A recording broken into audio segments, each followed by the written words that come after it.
Welcome back to Open Studio. Let's jump right to it. So we are headlighting today. I think we're on episode 1177. I don't even know. I love it. So as I'm getting this ready to go, again, I want to shoot out a thank you to everyone for hanging in there with me on this one.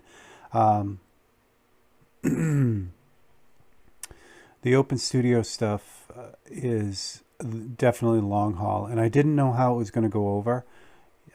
To be on whatever we are on, 30, 31 episodes at this point, 15 hours into this painting. I didn't know how people would react to it. I'm glad it's not the only thing on my channel. It's nice that there's little little videos like the Tech Tuesdays and the live streams, and I have plans for one more kind of component for the channel. So it's nice. It gives me a little bit of everything, and it seems like it's working. So I'm happy you guys are here. All right, as you saw in the palette cam, I just mixed up a kind of a dark gray. So we're at the point on this headlight now that I can start kind of cutting in the darker details. And then the next step is to move into those brighter highlights. Or actually, no, I'm sorry. We'll do a little bit of airbrushing to kind of smooth these details out. I say it all the time with things like this, with the real complex stuff. I start off really generally with a mid-tone, like this mid-gray that I'm kind of painting over right now. And each step is getting more and more intense as far as color goes, value. So by the end of it, I'm just putting, like, when I get to those like brightest highlights on this, those are really the last step, and there's just so little paint. Yet it's funny how huge of an impact those little tiny spots of highlight color make. And you'll see it. It'll just make this thing like glisten. It's crazy. Excuse me. I still have frogs in my throat. This Open Studio comes the day after I finished filming the Tech Tuesdays on Spa Day. I've just cleaned out all my airbrushes, so I'm very excited to use them again. It's great when you do have a spa day like that, when you break down your airbrushes and just completely clean them out. They really work like new, and it's funny how much I put up with before I do that. Like, they just get filled with paint. It is what it is. It's just, no matter how thorough you are in your in-between cleaning with colors, or me personally, there'll always be a tiny little bit of paint left somewhere, and those little tiny layers of paint just build up. And then they start affecting the performance of the airbrush, slowly and subtly, but they do. And then I get to the point where it just gets so I can't, the brush is really like not functioning well. Like, I'm fighting it all the time, and that's how I know it's time for that spa day. But I just used one before I turned on the camera, and it's like it's brand new, and it made me smile. So I like that. I mean, I'm not, just watch the spa day videos. I was going to say, it's not like it's an arduous, like crazy crushing task to clean them all out. But when I'm working, I don't want to stop. I don't want to stop at all. So that's kind of why they go. And it's often the reason I need a haircut, because I put it off until the very last minute. I'll never change. All right. So again, this dark gray is just, I'm using it to kind of define all the little lines in the headlight, these cross lines. Those appear because I'm painting around them. And that's kind of what I'm doing now. I don't want to, it's amazing when I think I can show you. If I slide this over real quick. I know this is on the tablet, but you get the idea. So all those lines, we know those lines are there, the horizontal and the vertical lines in that headlight. And it's funny because our brain will say those are lines that are going east to west and north and south. So I will put light lines in my painting to represent that. And when you really look at that for a second, that's not what's really going on there. you see little bits of those lines and your brain connects the dots. It's one of those instances where I have to really paint what I see and not what I know is there. So it's kind of fun that way, that you end up fighting your brain all the time with this. And that's the best part about it for me. I talk about it a lot, why I do what I do and why I paint realistically. And it's just, that's the reason right there. There's a story in that headlight that my brain knows what the story is. It's like, oh yeah, I know what happens. The girl takes a bite of the apple, falls asleep, the prince comes along and gives her a kiss and she wakes up. My brain knows the story, but by me doing this, I'm actually going through the entire story, like actually like going through it, like getting all the details, not just the cliff notes that my brain wants to give me. And that's the reason I paint this way. It's nice because, one, it gives me a chance to really kind of get into the subject and teaches me really what's going on there. And two, I hope it allows the viewer to do the same thing. Like, they look at the painting, they see the motorcycle, they see the headlight, they understand it just as they would when it was live, but then they say, wait a minute. And they start digging into the painting and actually looking and discovering the things that I've found. And that's really why I do it. And that's why I paint this way. So again, that's, sometimes a tough thing to convey to someone who just is set in their, you could just take a picture mentality when they look at realistic art. And that's fine. Everyone, like I keep saying, everyone likes what they like. And that's beautiful. All right. So again, it's just a matter of kind of running around this thing and sharpening up those darker details. And this area over here has a lot of highlights in it. Plus the gray is a little bit darker. So I'm gonna do that. I'm gonna darken it up. And over this side, you can see those lines. A couple that almost go all the way through. Now, there's another thing, since I'm just painting and soapboxing. There's also something to be said for that interpretation of this headlight. So I painted all the gray in there, and then I do the white lines. I just paint the white lines across. My brain is going to, or people's brains, they're going to look at that, and it's not going to be exactly what it's supposed to be as far as realism, but your brain then takes the leap and says, oh, I know what that's supposed to be. And then your brain says, that's a headlight, and that's it.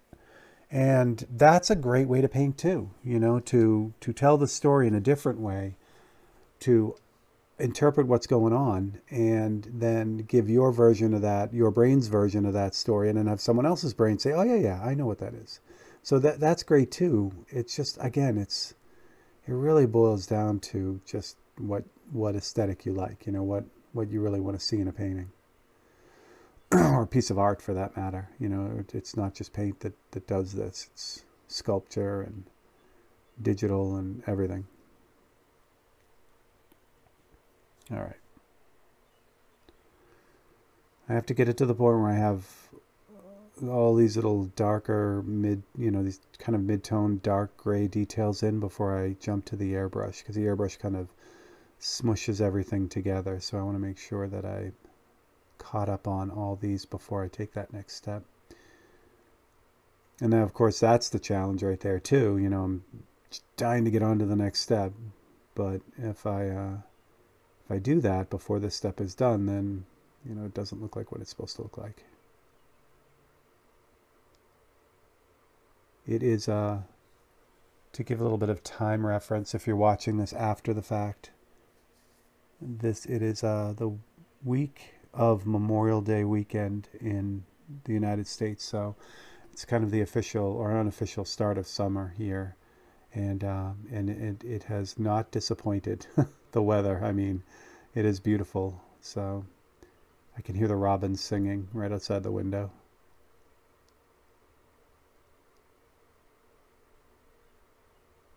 Which makes me real happy. And they are pretty much nonstop, as robins are. They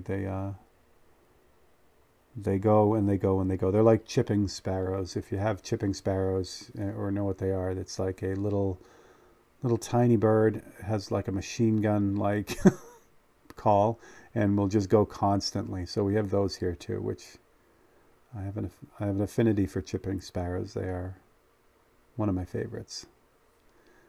I didn't become a bird nerd till I got here. And it's not that the birds are incredibly diverse here in Ohio, Northeast Ohio. They have pretty much what the rest of the northern half of the United States have, robins and cardinals and things. But they do have some cool stuff that is really just for around here. But we live in an area where there's a lot of trees and a lot of farmland. So there's a lot of room for the birds to kind of do their thing around here. So there's a lot of them. And like I said, it's made me kind of a bird nerd. Well, not a true bird nerd, like I still can't pick certain calls out, but robins are easy because they are literally nonstop and they start at 4 a.m.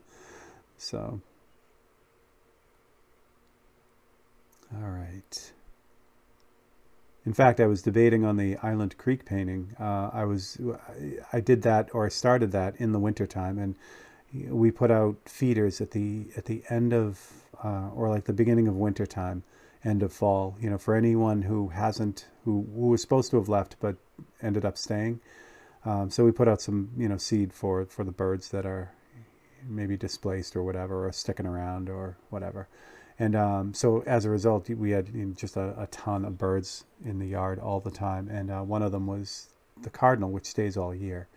And so I was debating on whether putting in a pair of cardinals in the Island Creek painting. It would have been really, really small, almost invisible, because they're obviously cardinals are so bright red. I didn't want it to, be like a gimmick, like, oh, you have this. If you're not familiar, the Island Creek painting is this winter scene of a creek, and it's very monochromatic. But when you get into it, there's a lot of color. There's still a lot of the leaves on the ground and things like that. There's a lot of snow and that kind of thing. So to have that monochromatic painting and then drop this bright red bird into it, I didn't want it to be gimmicky. So I would have had to make him really, really, really, really small, like far away in one of the trees. But then even then, you can see it and it's bold, and I'm like, nah. So talk myself out of that one. All right, I am feeling pretty good on this. What I'm going to do next is, so that's that medium gray.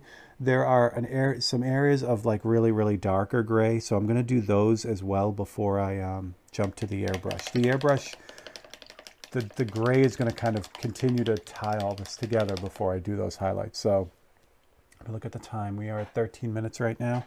So yeah, I should be able to start working on the highlights before we have to end this episode. And then certainly the next episode, I'll have this headlight finished. All right, so I've got a much darker gray.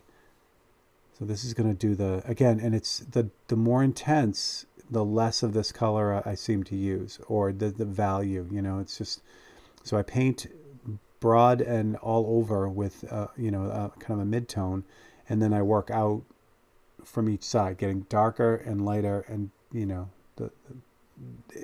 I just use less paint. It makes more of an impact. So these are these real dark details. Probably what this is, right where I'm painting right now, is where, yeah, it is. It's the back of the lens and the light bulb. So it has a lot of dark to it, and then as it kind of comes out on the lens, it's the reflection in the bulb, in the curve of the lens in the back.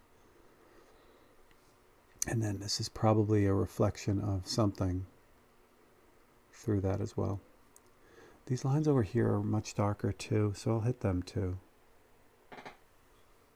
Yeah.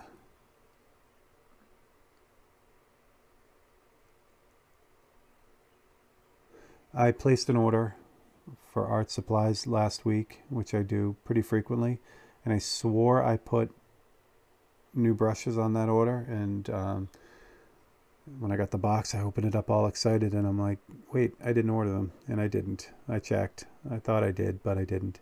So not that I need them.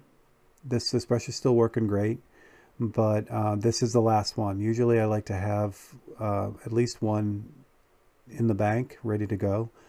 So if the if the brush does go, which it starts to get funky and like a split at the end, it's how they end their life for me, I guess. I usually like to have one ready to go, and I do not have one ready to go right now. So it's on it, like I said, not a disaster. If it does end up going and splitting and getting wonky, it's only a couple days for the order to come in, but working without a net. There we go. Okay. Yeah, I'm going to add the airbrushing now because that way it'll help me kind of figure out where the rest of the darker and lighter details are going to go. So let's do that. I'm going to use black for this, but it's going to be a really reduced black. Get all the cleaning water out of that. Yeah, we'll use I'm going to use where's my mixer? Oh, there it is. Losing my stuff. Yeah, I'm going to use a real reduced black. It's going to work out well. Like I could mix up a gray to do this, but because this is so transparent, it's going to work out really fine. And it's not like this is going to go everywhere either. You'll see it's just going to kind of define some of those reflections in the headlight. That should be good. All right, so this is one of the brand new shiny clean brushes. Let's see how this one works. See if I did a decent job or not. Get all the water out of it. There we go. Okay. All right, so far so good on this brush. All right, yep. It's gonna work. Okay. So again, this is where that darker reflection, I just put those really dark spots in. So this is the continuation of that, and it kind of blends it all together. At this point now, what I'm doing is I'm kind of leaning back. Now I really should adjust this because the opaque black, I talk about it all the time. I love it. It's got a brownish cast. I really need blue for this, a bluish cast. However, I think I'm going to take the hit and not adjust it because I just have a couple drops of paint. In order to add a little tiny bit of blue to this, I'd have to get like a microscopic amount of blue and add it to what I have in here, or mix up a new color. And I'm feeling a bit lazy this morning, so we're gonna not do that. And in the end, it's fine. If you match this up exactly to the photo, you will see that this is brown and more brown, and the actual photo is more blue. But if you don't have the original photo with it, you will never know. And since it's my photo, see how that works?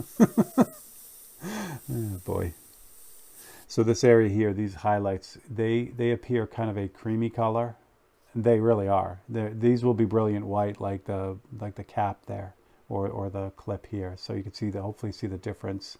So when I get to those highlights, those are going to be like brilliant white, which will be nice.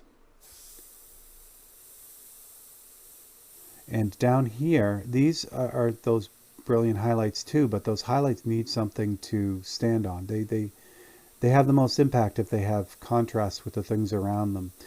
So if I don't darken this stuff a little bit, it gives the highlights nothing to stand on, essentially.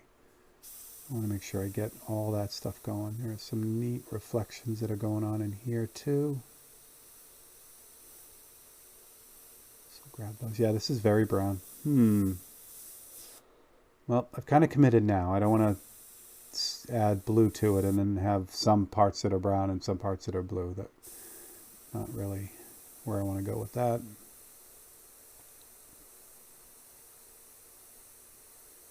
So one thing that's coming on this channel, and as of right now, we are not monetized yet.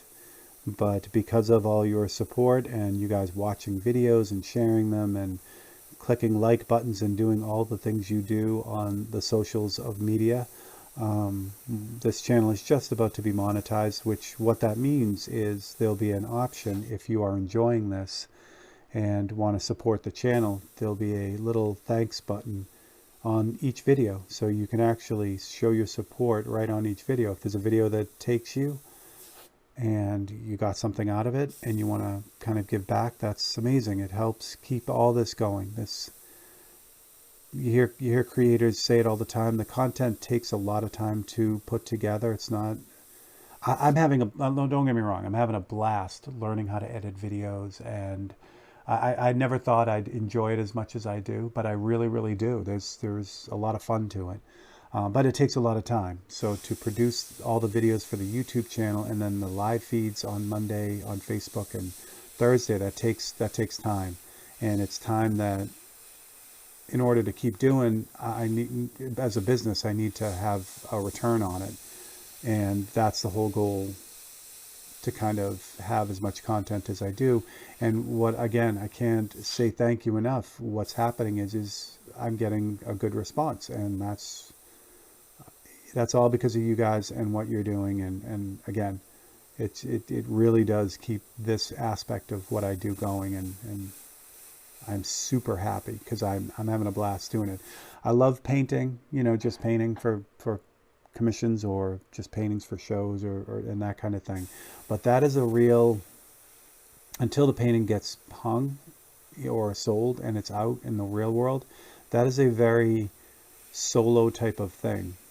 You know what I mean? I'm here working, I got the music going, it's just me and the painting and the music, but it's really just kind of that. Where doing this open studio, I have all of you with me. It's a lot of fun. It's like kind of like it just as it says. It's opening up the studio, and it's a whole different dynamic, and I really, really love doing it. So I'm super happy for all the comments and the likes, and eventually when we get the monetization fired up, any support that comes that way, it's just great. It makes me really, really happy. All right. Ooh, how are we doing? We're doing really good. I'll make sure I get any of this in here now, because once I commit to doing the highlights, those really bright spots, it's not difficult to go back and do more airbrushing on top of it. But obviously, if I'm spraying on top of a bright white highlight, it's not going to be bright white anymore, and then I have to go put that highlight back in. So I try to not backpedal as much as possible. So I'll get this whole thing done, get it where it needs to be, and then I move on to the highlights. Trust me, it's so much fun to do the highlights. I want to jump into them, but got to kind of be patient with this and get all this part done. Like I talk about all the time, this airbrushing stage also helps to blend in some of the paintbrush work, so it's not so stark. Everything blends together, and that really, really works well. How am I looking? I feel pretty good about it. I love the extra colors in here, the greens and the rusty red color. That's makes me happy. Oh, okay. Yeah, I want to get some of this as well before I put the highlights on. Okay, I feel good. I feel good about that. All right, let's start. We have about 7 minutes left in this episode, which is fantastic. So we're going to start with the white, and then we're just going to pick up where we left off next week. All right, so I got to see if I have some clean white on here, and I think I do. Yeah, that's going to work. Clean white means like I drag a lot of gray into the white. I shouldn't. I should leave white, but things happen, and that's why you see different spots of white all over here. Because when I need just white, I need to make sure that that's clean and there's nothing else in it. So I'll have to move it off to a clean spot. All right, let's start with some of these highlights. Well, I guess we'll start in the middle and radiate out and see how it looks. Meaning, what I may find is as I start to put this in, these highlights, and I start to get a feel for the contrast between the two, I may see that there's not enough contrast, that I need to jump back to that airbrushing kind of stage real quick. So that's what I mean by taking a look at it and seeing how it goes. But so far, so good.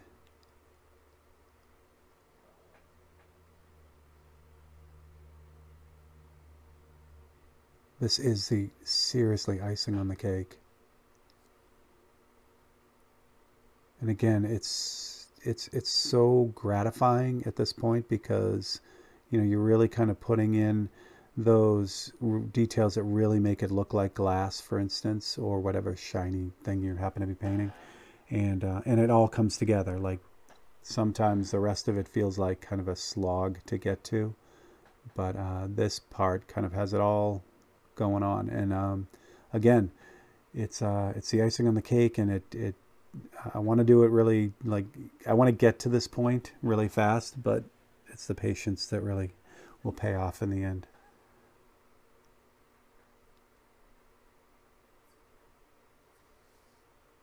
Yes, I feel good about that. This may not be dark enough in here now, and it needs to be dark enough. So I'm going to avoid the darkest areas right here for the moment. This out here looks like it's okay.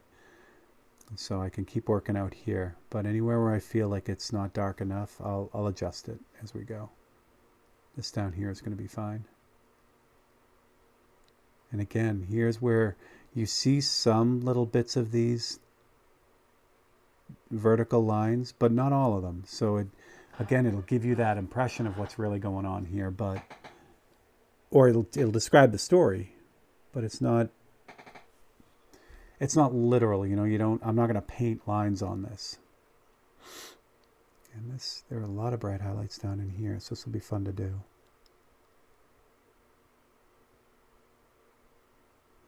Again, looking at this whole painting, trying to get a feel for how long it's going to take, because that's one of the main questions that I always get on an involved painting. It's always, how long did that take you to do? That's usually one of the most popular questions. And then, of course, the other question is, why the hell do you paint so small? So, but you kind of get a feel for it. So I'm looking at this knowing that we've got about 30 hours into this. Oh, no, sorry, 15 hours. I think I'm thinking of the episodes. We've got about 15 hours into this with the motor alone down off camera here. The motor alone is going to take a while. So I would not be surprised if this one tops out between 30 and 40 hours, at least 30 hours, I think, but it wouldn't surprise me if it gets to 40. And that brings me to my next point. You know, people, unfortunately, oh, I didn't mean to do that. I'm painting and not watching what I'm doing. Those aren't there.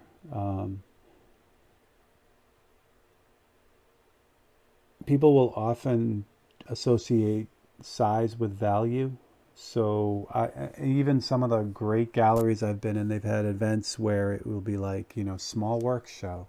And what small work show means to them is a small piece that's really inexpensive, like the 543s that I do.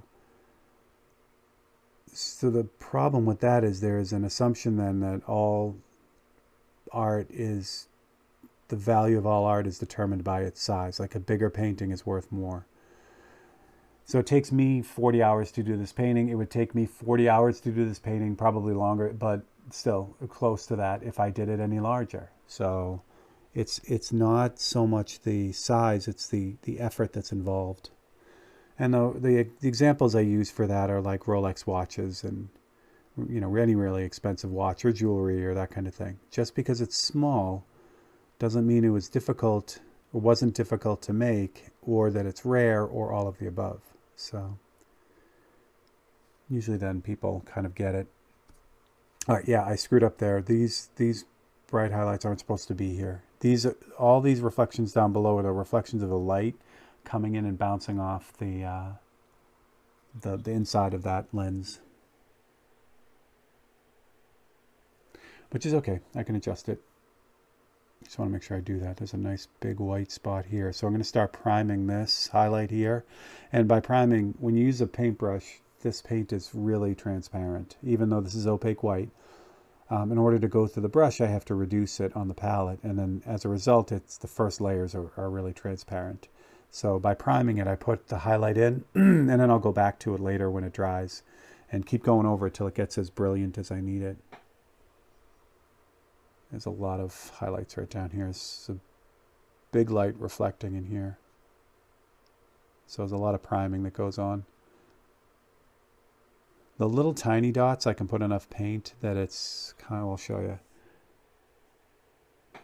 So the really bright highlights, that are really small, I can put enough paint on them so that they are opaque right out of the gate, like that. However, if it's a larger area, you have to do it in layers with this paint.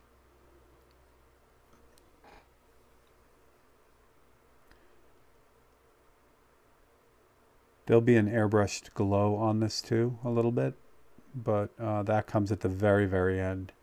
Once I get all these highlights in and everything's set, then I'll go back in with the airbrush and kind of add a glow to, especially like this big highlight right here. That'll have like a glow to it, and that'll really kind of tell the rest of the story.